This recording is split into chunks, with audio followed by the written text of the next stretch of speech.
ময়দানো কাহারোর জন্য হবে আল্লাহ কাহার, আবার কাহারোর জন্য হবে আল্লাহ রহমান। কাহারোর জন্য আল্লাহ কঠিন ভাবে দাঁড়াবে, আবার কাহারোর জন্য আল্লাহ দয়া করবে, মায়া করবে। কার জন্য আল্লাহ কাহার হবে, কার জন্য আল্লাহ কঠিন হবে, আর কার জন্য আল্লাহ দয়া করবে, মায়া করবে জানেননি? যারা মুমিন, যারা ইমানদার, যারা দুনিয়ার জমিনের মধ্যে আল্লাহর ভয়ে অন্যায় কাজ ছেড়ে দিয়েছে, যারা আল্লাহর ভয়ে দুনিয়ার জমিনের মধ্যে জুলুমকারী ছেড়ে দিয়েছে, যারা আল্লাহর ভয়ে দুনিয়ার জমিনের মধ্যে অত্যাচার বেবিচার ছেড়ে দিয়েছে, যারা আল্লাহর ভয়ে দুনিয়ার জমিনের মধ্যে আল্লাহর হুকুম ভাবে চলাফেরা করেছে, নামাজ রোজা ইবাদত বন্দেগী পর্দা তাসবিহ তাহলিল করেছে, আল্লাহর ভয়ে আমল আখলাক করেছে, ওই ব্যক্তির জন্য কিয়ামতের ময়দানে আমার আল্লাহ রহমান হয়ে যাবে। শুধু রহমান হবে না, আল্লাহ এত দয়া করবেন ওই বান্দাকে, ওই মুমিন বান্দাকে এত দয়া করবেন, এত মায়া করবেন, কিয়ামতের ময়দানে আল্লাহ বলবেন, বান্দা, ও আমার প্রেমিক বান্দা, তোমার জন্য আমি আল্লাহ আজকে দয়াশীল হয়ে গেলাম, রহমান হয়ে গেলাম, রহিম হয়ে গেলাম। ও বান্দারে, তোমাকে আমি আল্লাহ আমার আরশের ছায়ার নিচে তোমাকে আশ্রয় দান করলাম। কিয়ামতের ময়দানে আল্লাহর আরশের ছায়া ব্যতীত আর কোনো ছায়া থাকবে না। মাথার গাম পাতায় যাবে, কেউ কাউকে চিনবে না, সবাই বলবে ইয়া নাফসি ইয়া নাফসি, আল্লাহ তুমি আমাকে বাঁচাও, আল্লাহ তুমি আমাকে বাঁচাও। কেউ কাহার কথা কোনোদিন শুনবে না। বাবা সন্তানকে চিনবে না, মা মেয়েকে চিনবে না, স্বামী তার স্ত্রীকে চিনবে না, বোন ভাইকে চিনবে না।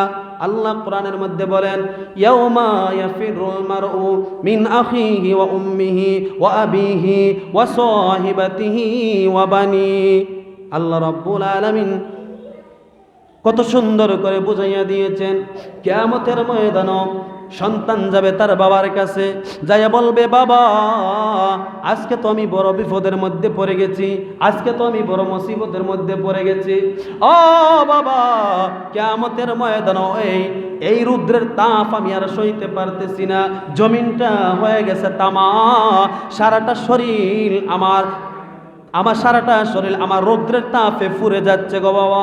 ও বাবা, মেহেরবানি করে আমাকে একটু সাহায্য করো, আমাকে একটু সহযোগিতা করো। তখন ওই জন্মদাতা পিতা সন্তানকে অস্বীকার করবে, বলবে, সন্তান না না না না, তুমি ভুল করেছো, আমি কিন্তু তোমার বাবা না, তোমাকে আমি জন্ম দেই নাই, তোমার মতো সন্তানকে আমি জন্ম দেই নাই, তুমি মনে হয় ভুল করে অন্য কোথাও চলে এসেছো, আমি তোমার বাবা না। এইভাবে বাবা অস্বীকার করবে, সন্তানকে পরিচয় দিবে না, মায়ের কাছে দৌড়াইয়া চলে যাবে, যাইয়া বলে, মা, ও মা, আমি না তোমার সন্তান, আমাকে তুমি দুনিয়াতে কত আদর করেছো, আমাকে কত ভালোবেসেছো গো মা, 2 থেকে 2.5 বছর পর্যন্ত তোমার বুকের দুধ আমাকে পান করাইছো। ও মা, তুমি যদি আমার জন্য কষ্ট না করতা, তাহলে দুনিয়ার জিন্দেগির আলো আবহাওয়া আমি দেখতে পারতাম না, দুনিয়ার জমিনের মধ্যে আমি যাইতে পারতাম না।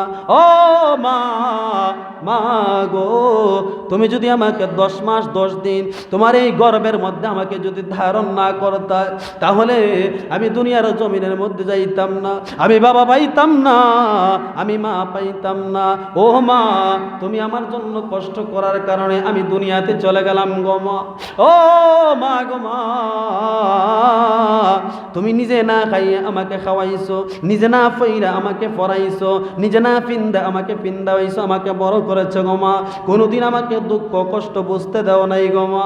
ও মা, আমি যদি দুনিয়ার জমিনের মধ্যে বিপদের মধ্যে পড়ে গেছি, তুমি মা আমাকে চেষ্টা করেছো নিজের জান প্রাণ দিয়ে আমাকে বাঁচানোর জন্য। মা গো মা, তুমি আমাকে ছেড়ে অন্ধকার কবর চলে আসলা, মা গো আমিও দুনিয়াতে থাকতে পারলাম না চলে আইলাম আল্লাহর ডাকে। ও মা, আজকে কিয়ামতের ময়দান অনুষ্ঠিত হয়ে গেল গো মা, আজকে আমি নেকির জন্য বিপদের মধ্যে পড়ে গেছি গো মা। এই তো এই সূর্যের তাপগুলো আমি সইতে পারতেছি না গো মা। ও মা, তাকায় দেখো আমার আদাত উপরের মধ্যে সূর্যটা চলে আসছে গো মা। এইভাবে সন্তান চোখের পানি ছেড়ে ছেড়ে ছেড়ে ছেড়ে কান্না করব, তখন মা ওই সন্তানকে অস্বীকার করবে, রে সন্তান, না না না, তুমি আমার সন্তান না, তোমার মতো সন্তানকে আমি গর্ভের মধ্যে ধারণ করি নাই, তোমার মতো সন্তানকে আমি জন্ম দেই নাই। রে সন্তান, যাও যাও যাও, আমার কাছ থেকে চলে যাও, তোমাকে আমি সন্তান হিসাবে স্বীকৃতি দিতে পারবো না, কারণ তুমি আমার সন্তান না। কেন জাননি? যদি সন্তান হিসাবে যদি মা স্বীকৃতি দেয়, বাবা স্বীকৃতি দেয়, কিয়ামতের ময়দানে ওই সন্তানকে নেকি দিয়ে সাহায্য করতে হবে, কারণ কিয়ামতের ময়দানে কেউ কাউকে সাহায্য করবে না। কেন? কারণ একজন আরেকজনকে যদি সাহায্য করে আবার উল্টা যদি সে বিপদের মধ্যে পড়ে যায়, এই বয়ে কেউ কাউকে পরিচয় দিবে না, অস্বীকার করবে, কেউ কাউকে কোনোদিন পরিচয় দিবে না। সুতরাং বাবারে, এই দুনিয়াটা ক্ষণস্থায়ী, এই দুনিয়াটা চিরস্থায়ী দুনিয়া নয়, এই দুনিয়াটা ক্ষণস্থায়ী দুনিয়া।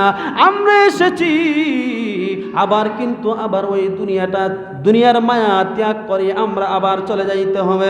যেমনিভাবে আমাদের বাপ দাদারা যারা পূর্বে ছিল, কেউ কিন্তু দুনিয়ায় থাকতে পারে নাই।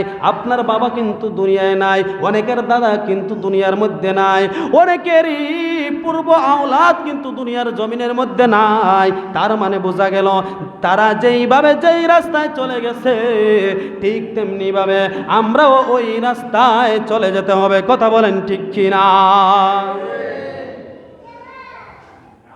এমন জীবন করিও গঠন, মরিলে তুমি হাসিবে কাঁদিবে ভুবন। এমন জীবন তুমি করে যাও, তুমি ইন্তেকালের সময় তুমি হাসতে হাসতে মৃত্যুবরণ করবে।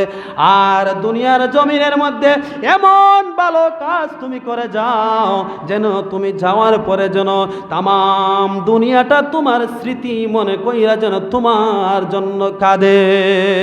সুবহানাল্লাহ। এটাই তো দুনিয়ার নিয়ম। আপনি দুনিয়ার জমিনের মধ্যে যদি ভালো কাজ করে যাইতে পারেন, মসজিদ মাদ্রাসা এইগুলা যদি আল্লাহর জন্য করে যাইতে পারে, কিয়ামত পর্যন্ত আপনি অন্ধকার কবরের মধ্যে ঘুমাইয়া থাকবেন। আর এই মসজিদ মাদ্রাসা যতদিন পর্যন্ত এই দুনিয়ার জমিনের মধ্যে জিন্দা থাকবে, জীবিত থাকবে, ততদিন পর্যন্ত আপনার কবরের মধ্যে আল্লাহ তাআলা সওয়াব পাঠাইতে থাকবে। শুধু তাই নয়, আমার নবী আরো বলেছেন, দুনিয়ার মানুষ আমার উম্মত, তুমি যদি একটা সন্তান দুনিয়ার জমিনের মধ্যে রেখে যাইতে পারো আল্লাহর জন্যে, হক্কানি দিনদার আল্লাহওয়ালা একটা আলেম যদি বানাইয়া যাইতে পারেন, অন্ততপক্ষে কোরআনের কারি, অন্ততপক্ষে কোরআনের হাফেজ, এইভাবে যদি আল্লাহর জন্য যদি একটা আলেম দুনিয়ার জমিনের মধ্যে আপনি রেখে যাইতে পারেন, আপনি যখন কবরের মধ্যে চলে যাবে, আল্লাহর নবী বলেন ওই সন্তান দুনিয়ার জমিনের মধ্যে যতদিন বেঁচে থাকবে, যতদিন আল্লাহর কাজ করবে, ইবাদত বন্দেগী করবে, ওই সওয়াবগুলা আল্লাহ রাব্বুল আলামিন তার বাবার কবরের মধ্যে পৌঁছায়া দিবে।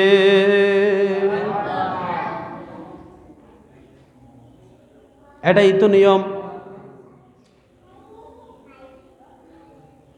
আপনি যদি আলেম বানিয়ে দিতে পারেন, ওই সন্তানটা যখন আলেম হয়ে যাবে, এমনও হতে পারে যদি আপনার ভাগ্য ভালো থাকে, আপনি ইন্তেকালের পরে যদি আপনার সন্তান যদি আপনার জানাজারা পড়াইয়া দিতে পারে, তার চাইতে আপনি এত বড় ভাগ্যবান ব্যক্তি পৃথিবীতে আর কেউ হতে পারে না। যদি আপনার সন্তান আপনার ইন্তেকালের পরে যদি জানাজার ইমামতিটা করে দিতে পারেন, তাহলে আপনার দুনিয়ার জিন্দেগিটা সার্থকের জিন্দেগি হয়ে যাবে। এখন বলবেন হুজুর কিভাবে? নবীজি বলেন, কোন সন্তান যদি তার মা বাবার জানাজার ইমামতিটা করে, তখন তার হৃদয়টা, তার কলিজাটা দুইটা ভাগ হয়ে যাবে। তার অন্তর থেকে ওই সন্তানের চোখে দিয়ে পানিগুলা চলে আসবে। কেঁদে কেঁদে জানাজার ইমামতি করবে। জানাজার পরে যখন দোয়া করবে, ওই সন্তান বলবে, আল্লাহ আমার বাবার জিন্দেগির সমস্ত গুনাহ মাফ করিয়া দাও।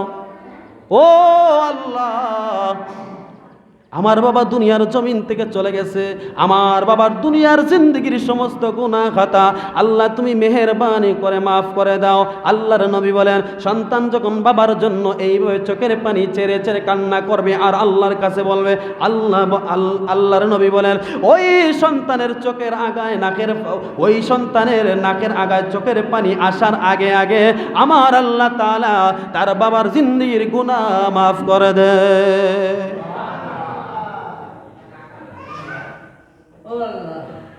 শুধু তাই নয়, আল্লাহর নবী বলেন,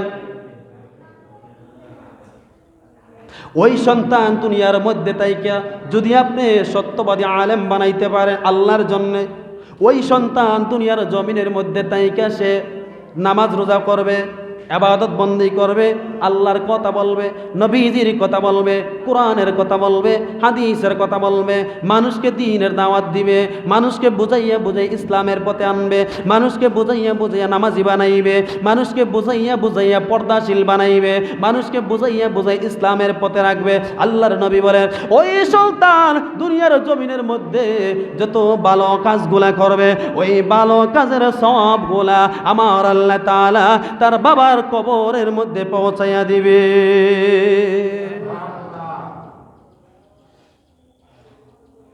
এজন্য বাবার আমার, বন্ধুরা আমার, আমরা নিজেও আমল করি, অন্যদেরকে আমল করার আমরা সুযোগ দেই। আপনার সন্তান আছে 2টা 3টা, অন্য চাকরিজীবী বানান, কোনো সমস্যা নাই। অন্ততপক্ষে আপনার পরকালের জিন্দেগির জন্যে, আপনি পরকালে ভালো থাকার জন্যে অন্ততপক্ষে একটা সন্তানকে আপনি হক্কানি আলেম বানাইয়া দুনিয়ার জমিনের মধ্যে রেখে যান। যখন সন্তান দোয়া করবে, রব্বিরহামহুমা কামা রব্বায়ানি সগীরা, সুবহান